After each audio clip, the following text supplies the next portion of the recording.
The first week at the old school felt like a mix of emotions and nervousness. As I walked through the wrought iron gate, I was greeted by a majestic building, its red brick walls worn by time and the architecture that seemed to tell stories of a glorious past. Sunlight filtered through the immense trees surrounding the place, creating an almost magical setting, but there was something more there, an atmosphere heavy with mysteries. "Hey, Jack! You won't believe the stories that go around here." Sarah's voice brought me back to reality. She was an outgoing girl, always full of energy, and soon became one of my first friends at school. She was with Mike, a boy who seemed to be her opposite, quieter but with a curious look that indicated he knew more than he let on. "Stories? What stories?" I asked, trying to hide my curiosity. I wasn't someone who believed in ghosts, but Sarah's conspiratorial tone stirred something in me. "You don't know," she exclaimed, her eyes shining. "There's a hallway here that's haunted. They say the spirit of the former principal, Donovan, roams through it. He died in a tragic way, and his soul never managed to rest." "Really? What kind of death?" I asked, now genuinely interested. "Some say it was an accident, but others talk about how he was wrongfully accused of something terrible and that, before he died, he promised he would come back to take revenge on those who wronged him," Mike added, his voice low, almost a whisper. What they were saying intrigued me. I had always been skeptical about those things, but I couldn't deny that the idea of a spirit wandering through a hallway made me a bit nervous. "Have you seen that hallway?"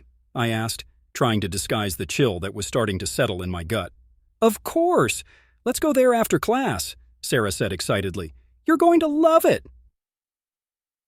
The following hours were a mix of boring classes and the growing anticipation of exploring the mysterious hallway. When the last bell rang, I felt a mix of relief and anxiety. What was I about to do? Along with Sarah and Mike, I walked through the school's corridors, the echo of our footsteps filling the heavy air. Finally, we arrived at the haunted hallway. An old wooden door, with its rusty hardware, led to the place. It was as if time had stopped there. The air was colder, and a strange feeling enveloped me. "Here we are," Sarah whispered, looking at me with a nervous smile. I took a deep breath and crossed the door. As soon as I entered, a shiver ran down my spine. The lights flickered irregularly, as if they were struggling to stay on. "Is this normal?" I asked, trying to keep my voice steady. "Normal? For this hallway, definitely not," Mike replied, looking around, clearly more apprehensive than I was. As we walked, I heard whispers that seemed to come from all sides, but I couldn't make out the words. "Did you hear that?" I asked, seeking confirmation from my friends. "Yeah, what was that?" Sarah looked back, her eyes wide. The environment seemed to change with every step, the atmosphere growing heavier. "Maybe it's just the wind," I suggested, trying to convince myself that there was nothing there. But as I spoke, a sudden cold washed over me, as if someone were watching me. I glanced around, and that's when I heard footsteps echoing behind me. "Did you guys hear that?" My voice came out louder than I intended. The tension in the air was palpable, and adrenaline began to rush through my veins. "Yeah," Mike murmured, his worried expression intensifying. "What was that?" I turned quickly, and in an instant, I glimpsed a shadowy figure. It was an indistinct shape, floating in the air, as if it were dissipating. My heart raced, and on impulse, I took a step back. "Did you see that?" I asked, almost not believing what I was saying. "I did. What was that?" Sarah replied, her voice trembling. "We need to get out of here." But before I could respond, the lights began to flicker more intensely, and the sound of footsteps echoed again, now closer, more insistent. Panic started to overtake me, and I felt reason slipping away. "Let's go. We need to leave now," I shouted.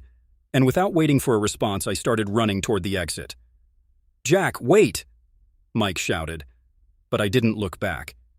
The adrenaline pushed me forward, and the only thing I could think about was escaping that terrifying feeling. The hallway seemed to stretch infinitely, and every step I took was accompanied by whispers that seemed to be calling me, pulling me back.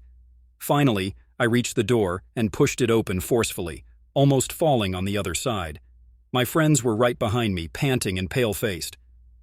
"Did you see that?" I asked, trying to catch my breath. "I saw it, Jack." "What was that?" Sarah asked, her eyes so wide they seemed ready to pop out of their sockets. "I don't know.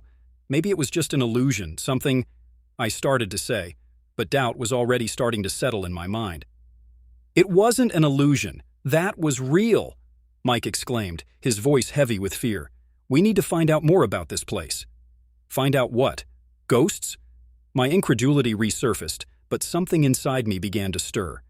I didn't want to believe, but the evidence was piling up.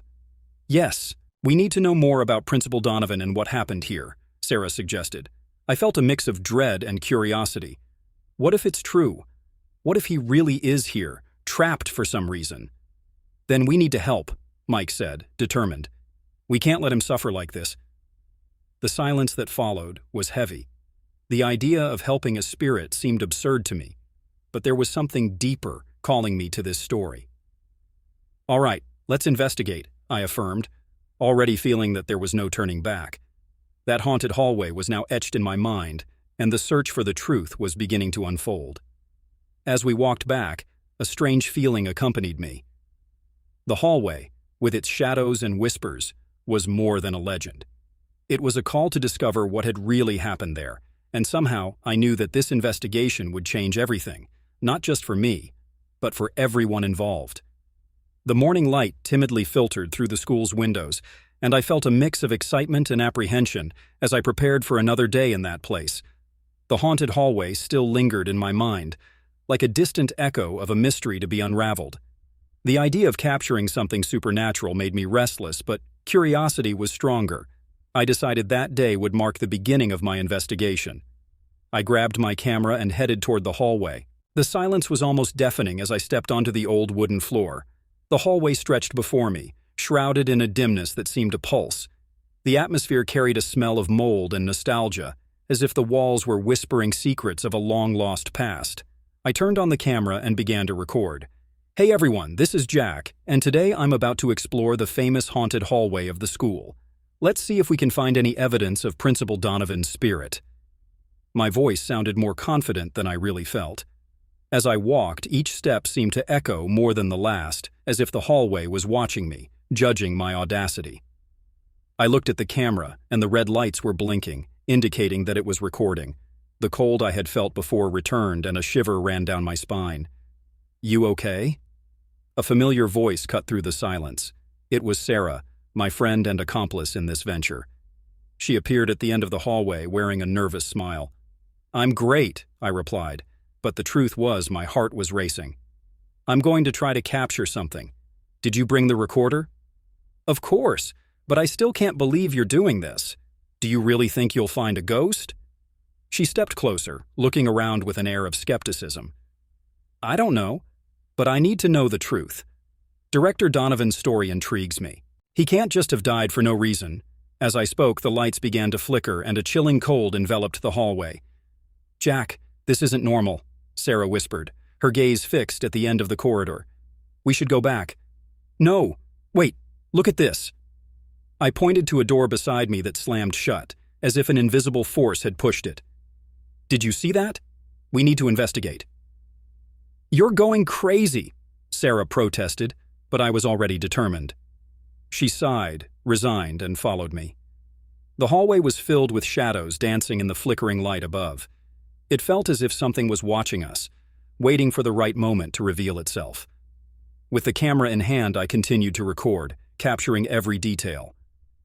If any presence is here, please make a sign, I said aloud, feeling a mix of fear and excitement. I received no response, just the echo of my own voice. Are you sure you don't want to do this in a brighter place? Sarah asked, her voice trembling. This place feels different. That's exactly why I'm here. We need to understand what happened to Donovan.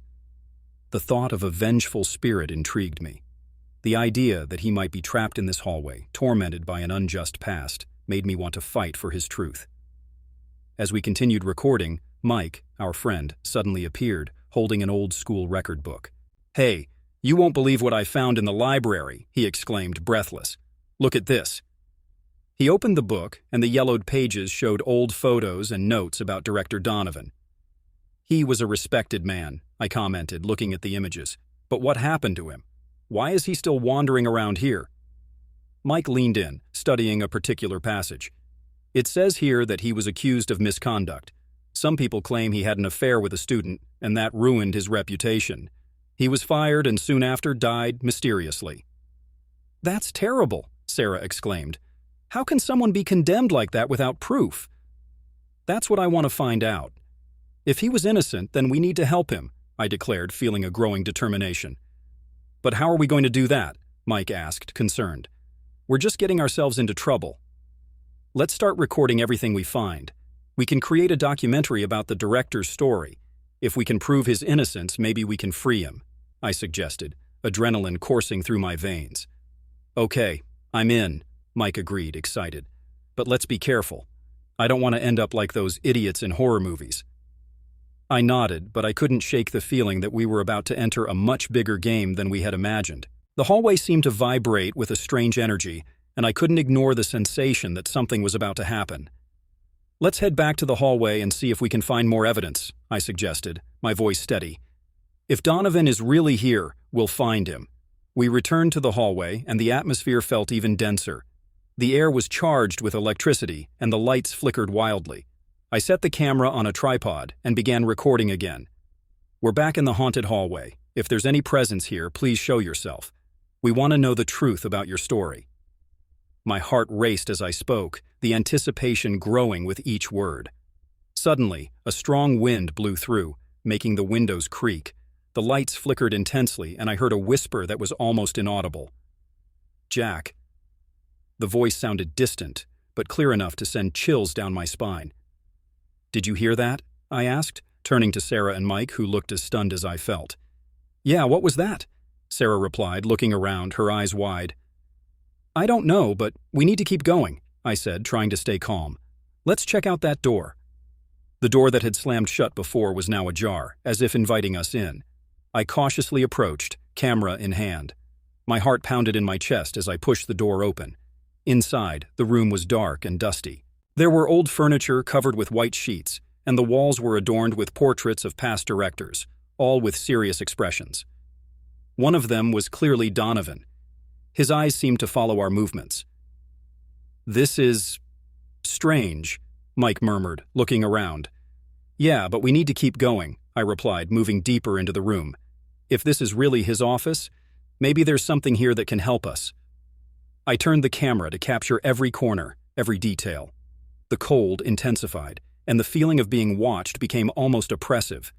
As I searched, I found a partially open drawer in an old desk. With a hesitant motion, I pulled it out and found yellowed documents. "Look at this," I exclaimed, holding up a sheet. "These are meeting records, resignation letters. It looks like he was being attacked by others at the school." "This is proof," Sarah said, excited. "We can use this to show he wasn't alone." "Yes, but we still need to understand what really happened," I said, looking at the documents. "This could be what keeps him trapped here." As I examined the papers, the atmosphere in the room changed. The wind howled outside, and the lights began to flicker again. A sense of urgency washed over me. "We should get out of here," Mike whispered, his voice tense. "Not yet. We need to understand his story. If he really is here, we must find out why." The determination in my voice sounded stronger than I felt. That's when I heard a noise coming from the back of the room, as if something was moving. I looked at my friends, and fear was etched on their faces. "Who's there?"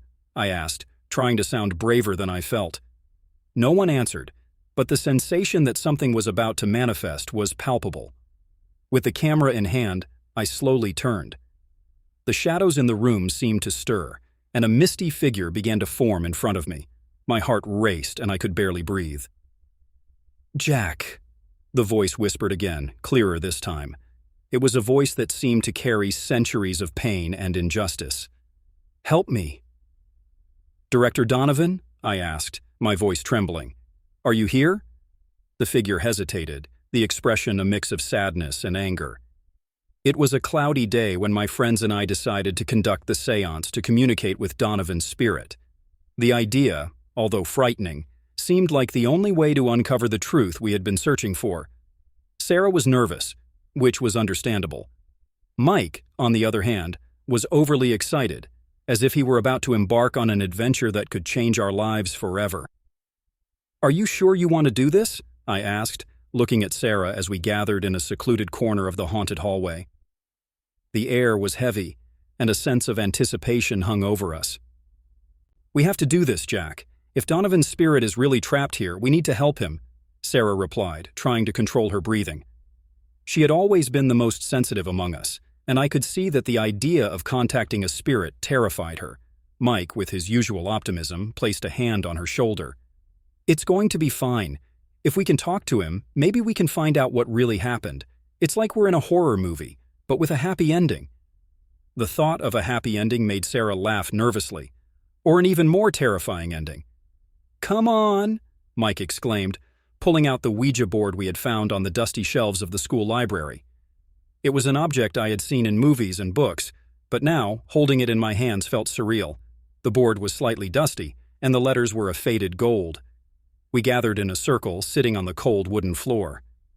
The atmosphere was tense, and the dim light from the hallway made the shadows dance unsettlingly around us. We placed our fingers on the planchette, the small pointer that would move to indicate the answer. "If there's anyone here, please make yourself known," Mike said, his voice trying to sound firm but betraying his excitement. An absolute silence took over the environment. The only sound was our nervous breathing. I looked at Sarah's face, which was paler than usual, and at Mike, who seemed to be holding his breath. Time seemed to drag on, and I wondered if we were truly about to summon something we couldn't control. "Let's try again," I suggested. "If there's anyone here, please respond to us." This time something felt different.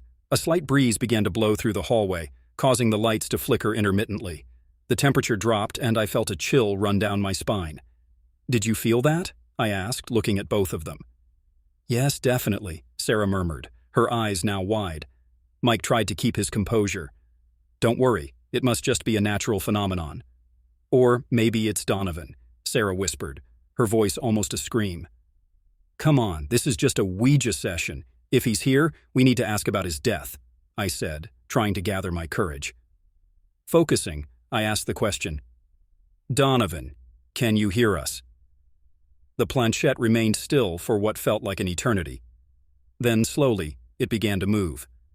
My heart raced as I watched each letter being slowly pointed to. M-A-R-T-A. "Marta?" I asked, looking at my friends. "Who is Marta?" "Maybe it's someone connected to him," Sarah suggested, her voice trembling. "Someone who might have been important." "Let's ask about it," Mike said, and I agreed, even as a sense of anxiety rose within me. "Donovan, who is Marta?" I asked, trying to stay calm. The planchette began to move again, and this time it was faster. What followed was a sequence of letters that made my stomach knot. T-R-A-I-C-O-O. "Trayson?" I murmured, unable to believe what I was reading. "What do you mean by that? Who betrayed you?" The environment began to shift, the air charged with a strange electricity. The lights flickered more intensely, almost as if they were reacting to the growing tension. The planchette moved quickly, and I tried to keep up. Professores. "Professores!" Sarah exclaimed, her voice now sounding higher and sharper. "He's saying that the teachers betrayed him." "We need to know more," Mike insisted, almost desperately. "What happened, Donovan?" The planchette stopped abruptly, and then moved again, but this time to spell out a phrase that left me in shock. N-A-N-O-F-U-I-U-L-T-I-M-O. He said it wasn't an accident," I said, my voice faltering as I tried to articulate what I was feeling. The weight of the revelation was overwhelming. "Does that mean he was murdered?" As the tension mounted, the hallway lights began to flicker more intensely, and I felt a cold wind pass through us. We were all silent, absorbing the gravity of what we were uncovering. "What can we do to help him?" Sarah asked, her voice now filled with determination. I admired her courage, even amid fear. The planchette began to move again, slowly, as if struggling to form the words, C-O-N-T-A-R-A-V-E-R-D-A-D-E. "He wants us to tell the truth," Mike shouted, his eyes shining with a mix of fear and excitement.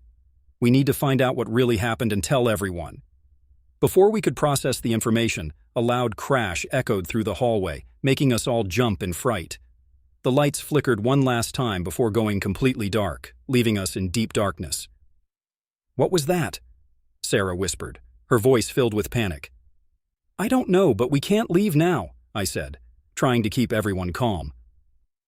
I was terrified, but the determination to uncover the truth prevented me from giving up. "We need to know more. Donovan is here and he needs our help." An intense cold began to envelop us, and I could hear a heavy breathing beside me. It was as if something was there, with us, watching. I didn't know if it was Donovan's spirit or something more sinister.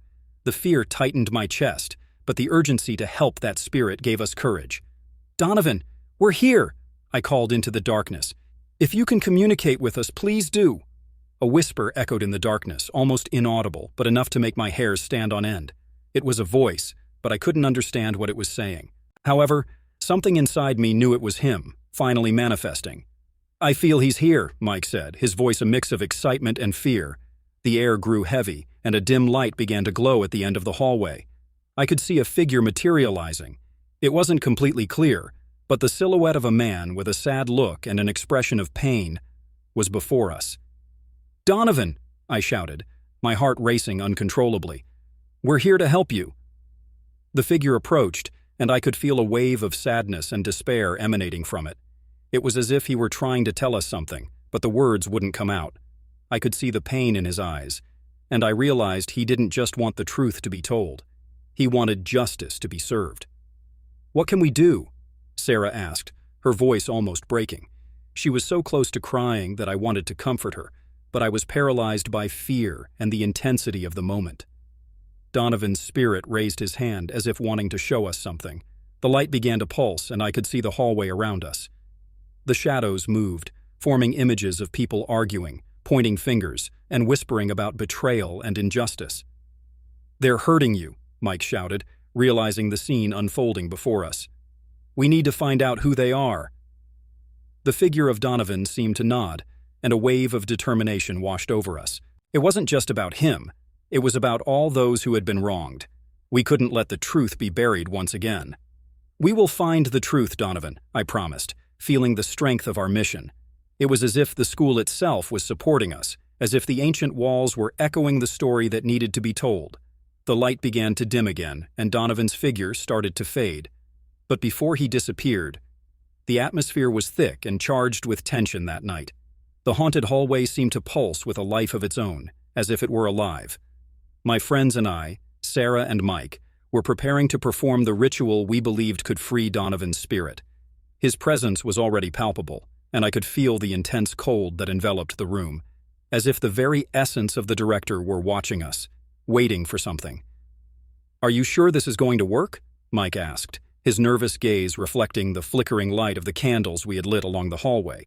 He had always been the most skeptical among us, and his doubt made me question whether we were truly ready for what we were about to do. "We have to try, Mike." "Donovan deserves peace," I replied, trying to calm not only him but also myself. I looked at Sarah, who was organizing the items we had gathered.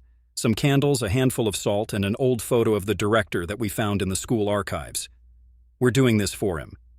"I just hope he doesn't get even more upset," Sarah murmured as she tied a bundle of herbs she had brought from home. "Whatever he wants, I hope he's willing to listen to us." With one last look around, I took a deep breath. The hallway was darker than ever, and the shadows danced on the walls as if they were living creatures. The air was heavy, charged with an almost palpable expectation. We sat in a circle, forming a support wheel. The candles were arranged around us, casting a soft light that seemed almost fragile against the darkness. "Let's begin," I said, forcing a calm I didn't feel. With a careful movement, I picked up the photo of Donovan and placed it in the center of the circle. "If you are here, Mr. Donovan, we have come to help." At first, everything was calm.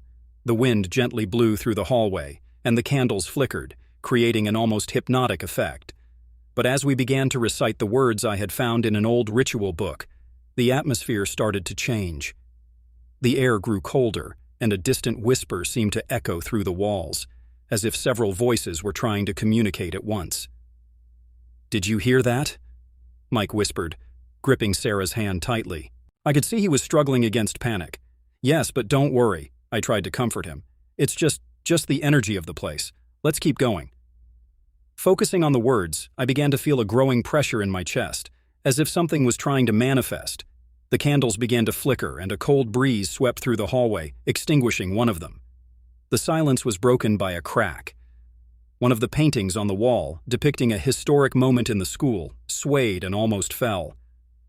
"This isn't good," Mike said, his voice trembling.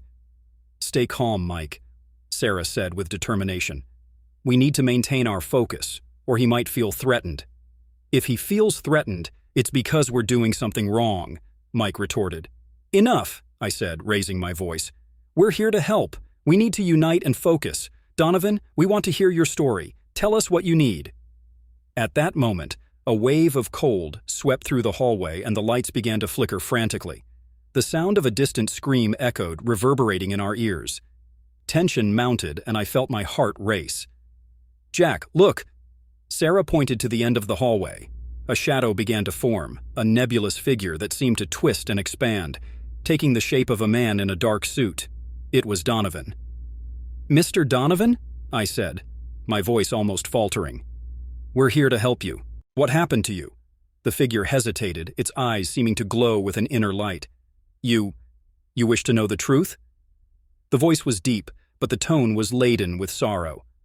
"The truth that was buried here, along with my soul?" "Yes. We want you to find peace," I replied, feeling a mix of fear and compassion. "Please, tell us what happened. We need to understand." Donovan began to manifest more clearly, his expression a mix of pain and anger. "I was betrayed by those who should have trusted me. My co-workers conspired to bring me down. They accused me of things I never committed, and the school turned against me. Justice never found me. Now, I am just an echo in a forgotten hallway." His words echoed in my heart. It was a story of pain and injustice, and I could feel the intensity of his emotions. "But you are not alone, Donovan. We are here, and we want to make this known. We will expose the truth." The spirit hesitated again, its eyes seeming to search for something in mine.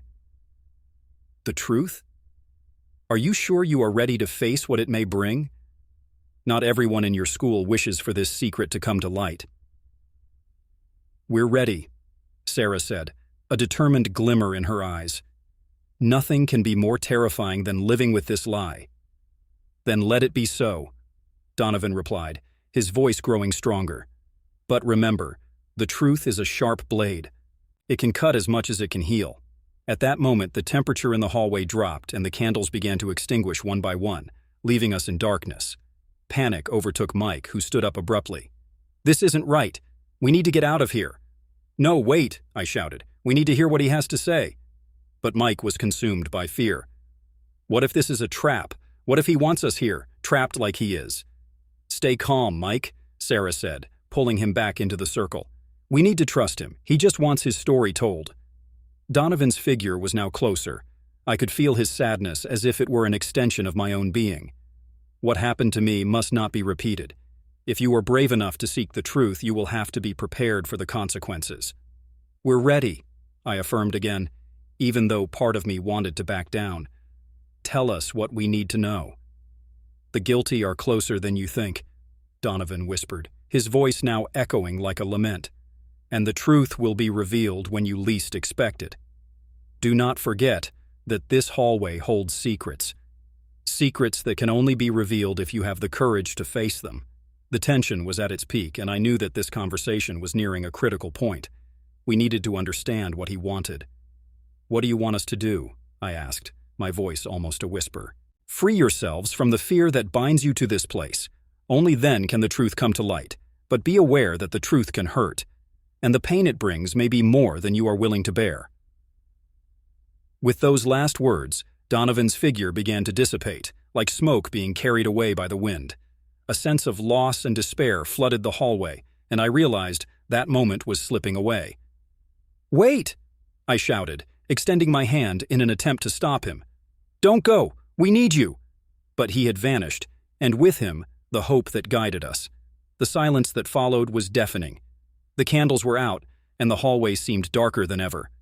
The only light came from the small window at the end of the hallway where the moon shone brightly. "Jack," Sarah began, her voice trembling, "what are we going to do now?" "We need to uncover the truth. If he's right, if there's something hidden, We need to find it. We can't let this end here, I replied, feeling a new surge of determination. Let's investigate. We need to find the documents, the recordings, any clue that leads us to the guilty. And what if they don't want the truth to come out? Mike questioned, his expression worried. Then we'll have to face that together, I said, looking at them. We are not alone. We have each other. And we have to fight for Donovan. He deserves justice. With that decision, we left the hallway. But the feeling that the battle was just beginning lingered in the air. Donovan's fate was in our hands, and the truth was about to be revealed. The shadows danced on the walls of the hallway, while a palpable tension hung in the air. I knew we were about to uncover something that would change everything. After so many investigations, recordings, and conversations, we finally managed to piece together the puzzle surrounding Director Donovan's death. Besides Sarah and Mike, I felt the truth was about to be revealed, and with it, a sense of justice we had long awaited. "Are you ready for this, Jack?" Sarah asked, her voice trembling slightly. She looked at me with concern but also determination. It was a mix I knew well. "I'm not sure, but we need to do this. It's the only way to free Donovan," I replied, trying to convey a confidence I didn't fully feel. The hallway, with its old walls and whispered stories, felt more threatening than ever. We entered the classroom where the old recording was kept. Professor Thompson, who had helped us find the documents about Donovan, had promised us that the tape was safe. The room was bathed in a soft twilight, with the yellow ceiling lights casting long shadows. The smell of aged paper and chalk was almost comforting, but the anticipation in the air made everything feel more intense. "Here it is," Mike said, pulling an old cassette tape from a dusty box. He looked at the recording device he had brought, a piece of technology that seemed as out of place as we did. "Are you sure this will work?" I asked hesitantly. "It has to work. If it doesn't, we won't have a way to see what happened," he replied, connecting the tape to the recorder. The sound of the button being pressed echoed in the silence of the room. The recorder began to play, and we leaned against the table listening intently. The first part of the recording was a crackling sound, but soon a clear voice emerged. It was the voice of one of the teachers from that time, a man I recognized from the photo we had found. "No one can know what happened here. Principal Donovan can't be a problem again," the voice said, nervous and hurried. "But what if he finds out?" Another voice, calmer, questioned. It was as if we were listening to a piece of a horror film, but this was very real. "He won't find out, we can guarantee that. We need to get rid of him, once and for all," the first voice replied, full of disdain. Adrenaline coursed through my veins. It was clear there was a conspiracy to silence Donovan, but what else was there? The tape continued to play, and more voices followed, discussing plans involving deceit and manipulation. "If we have to do this, let it be quick. He'll mess everything up if he stays here," one voice said, and I felt my skin crawl. It was an evil plan, and with each word, I felt more disgusted. "What were they doing?" Sarah whispered, her eyes wide. She covered her mouth with her hand, as if trying to stifle the horror she felt. "They were manipulating the situation to expose Donovan." "We need to confront them," I replied, my voice trembling with the intensity of the revelation. It was time to act. We left the classroom with the recording still echoing in our minds. The hallway seemed darker now, as if the atmosphere was changing. The lights flickered erratically, and the environment felt charged with the energy of an event about to happen. I could sense Donovan's presence, as if he were watching us. "We need to go to the teachers," I said, my determination growing. "We need them to admit what they did." "They won't want to hear that." "What if they deny it?" Mike asked, concerned. "It doesn't matter. The truth needs to be told, and if they don't believe us, we'll record everything. They won't have anywhere to hide," I replied, already feeling stronger. We headed to the teacher's lounge, a space I had always considered a sanctuary of knowledge, but now felt like a den of betrayal. I knocked firmly on the door, and soon Professor Thompson appeared, his expression puzzled. "What's going on, Jack?" he asked, concerned. "We need to talk to the other teachers. It's urgent," I said, without beating around the bush. He hesitated, but soon let us in. The room was filled with teachers, and I could feel the tension in the air as they watched us. "What's happening?" asked Professor Simmons, her sweet voice contrasting with her stern look. "We have something to show," I said, turning on the recorder. The tape began to play, and the conspiratorial voices filled the room. Each word felt like a blow to me, and I could feel the disapproving gaze of the teachers upon us. As the recording progressed, their expressions changed. Discomfort turned into anger, and soon they began to argue among themselves. "This is absurd," shouted Professor Harris, slamming his hand on the table. "We can't believe this is true." "The recording is clear, Harris," Professor Simmons responded, her voice raised. "We need to face what we've done." The atmosphere in the room turned into a verbal battleground, and I felt adrenaline surging through my veins. It was now or never. "You have to face the consequences of your actions," I shouted, my voice trembling with passion. "Donovan's spirit cannot rest while you are here." "You don't know what you're talking about, kid," Professor Harris retorted, but I would no longer be intimidated. "I know exactly what I'm talking about. He deserves justice, and you are responsible for his pain," I said, pointing my finger at him.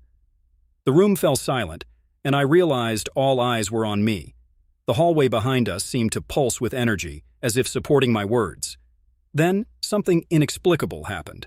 The lights began to flicker intensely, and a cold wind swept through the room, silencing everyone.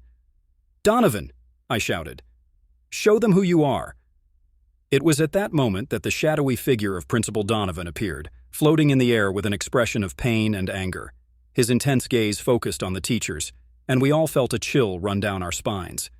"You took my life from me," his voice echoed, deep and resonant. "I will not rest until the truth is revealed." The tension in the room was almost unbearable. The teachers recoiled, and I could see panic spreading across their faces. Donovan, now stronger than ever, began to manifest, and the objects in the room started to tremble. "What do you want from us?" asked Professor Simmons, her voice barely a whisper. "Justice," Donovan replied, his powerful voice reverberating. "You silenced me, but now the truth must be heard." The hallway shook beneath our feet, and I knew it was the moment of truth. Donovan's words, his presence, all of it was leading us to a climax that could not be ignored. "You must apologize," I shouted, rage and pain spilling from my voice. "You need to face what you did." The room fell silent, and I could feel the weight of guilt hanging over them. Donovan's figure began to dissipate, but not before looking into the eyes of each of them, as if he were waiting for the truth to finally be acknowledged. "I won't let you hide forever," he shouted, before disappearing in a whirlwind of light and shadows. The room fell silent, and I realized there was something different in the air. The tension had dissipated, but the truth still lingered like a fog. The teachers exchanged glances, and I knew the battle was far from over, but a step had been taken. "We need to talk," Professor Thompson said, his voice trembling. "We need to face what happened." And there, in that haunted hallway, with Donovan's presence still echoing in our minds, I knew the fight for justice had only just begun. The tormented spirit of Principal Donovan would not find peace until the truth was finally revealed, and I was determined to help him find that peace, no matter the cost. The hallway was silent, as if the air itself was holding its breath. The tension that hung in the atmosphere was palpable, and I felt my heart racing, beating in a frantic rhythm that echoed in my ears. I looked at my friends, Sarah and Mike, who were as stunned as I was. We had faced so much together, but this moment was different. It was beyond anything we had ever experienced. It was as if time itself had stopped. "Jack," Donovan's voice resonated, soft yet firm, cutting through the silence like a whisper. "You have no idea what's really at stake here." I swallowed hard, my eyes widening as his presence intensified before me. His outlines were vague, but the expression on his face was clear, a mixture of pain, anger, and a desperate plea for justice. "What do you want from me?" The question slipped from my lips, almost like a silent scream. "You need to understand, Jack. This is about more than simple revenge. It's about the truth buried beneath lies. Your life is intertwined with mine in a way you cannot imagine. You are a descendant of one of those who conspired against me." His words hit me like a direct blow to the stomach. I couldn't believe what I was hearing. "No, that can't be true," I exclaimed, feeling a wave of denial. "How is this possible? I'm just a student, a new kid at this school." "But you are more than that," Donovan insisted, his voice intensifying. "The heritage you carry is a curse that stretches across generations. What happened to me was not an accident. It was a plan, a betrayal, and now you are at the center of it. No, I don't want this, I said, almost pleading. I am not responsible for the actions of people from the past. But you are part of it, Jack. The only way to break the cycle is to confront it. You can change what is destined to repeat. You need to decide whether you will run or fight. The hallway seemed to swirl around me, and I felt like I was about to faint. The weight of the revelation was overwhelming.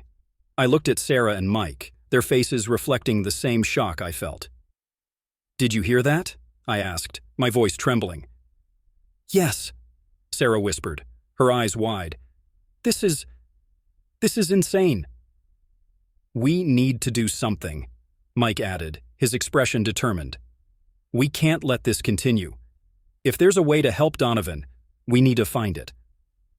I turned to Donovan, who seemed to be dissipating into the mist. "How can I help? What do you need from me?" "Reveal the truth," he replied, his voice now a shadow. "The guilty are still here. They need to be confronted, and you have the opportunity to expose it. Only then can I find peace." Determination grew within me, despite the fear that still consumed me. "I will do it," I declared, feeling a new wave of courage. "I will expose the truth about what happened to you, Donovan." "Then do it before it's too late," he whispered, his form beginning to fade. "But know that the struggle will be yours. The curse will not break easily." With those words, he dissipated, and I stood in the hallway, the heavy silence settling in again. "We have to act now," I said, adrenaline coursing through my veins. "We need to gather evidence, testimonies, anything that helps us expose this conspiracy." "But how?" Sarah asked, frustration evident in her voice. "What exactly are we going to do?" "We need to go back to the school files, to the old documents we found. We can't let this fall into oblivion," I replied, my mind buzzing with ideas.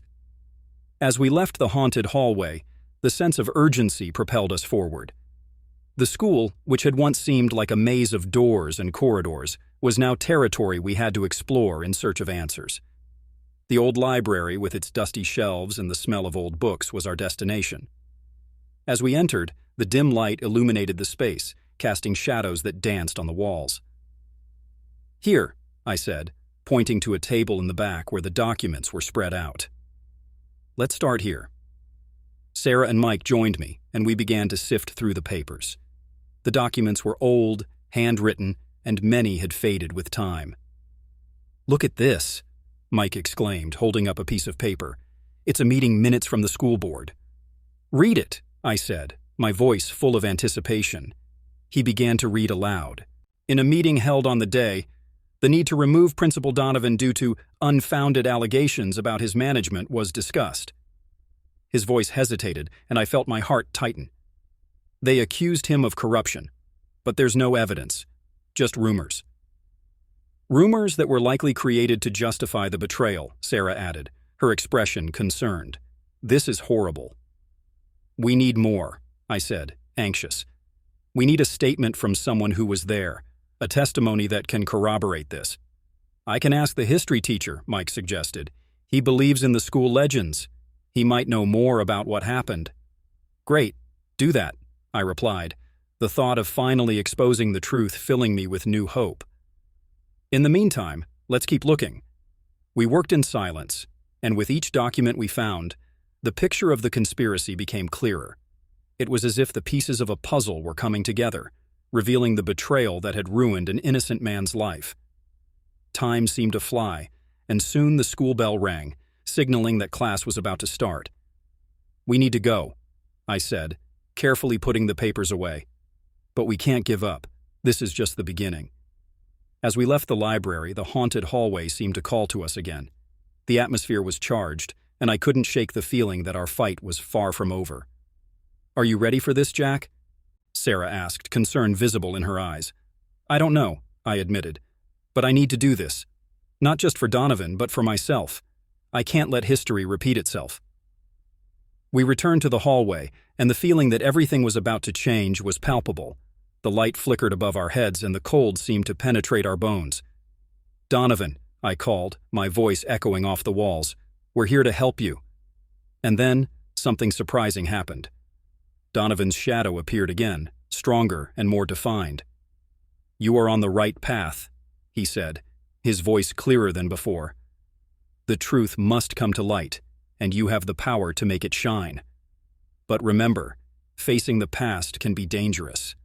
We are ready, I declared, feeling the determination grow within me. We will not give up.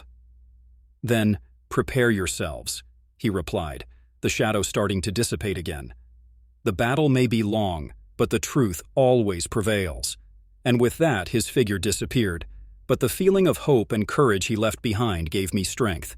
I looked at Sarah and Mike and saw that we were in this together.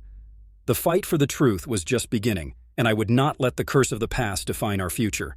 Let's end this, I said, the determination in my voice. The haunted corridor was now more than a place of fear. It was a battlefield, and we were ready to fight for the justice that Donovan deserved.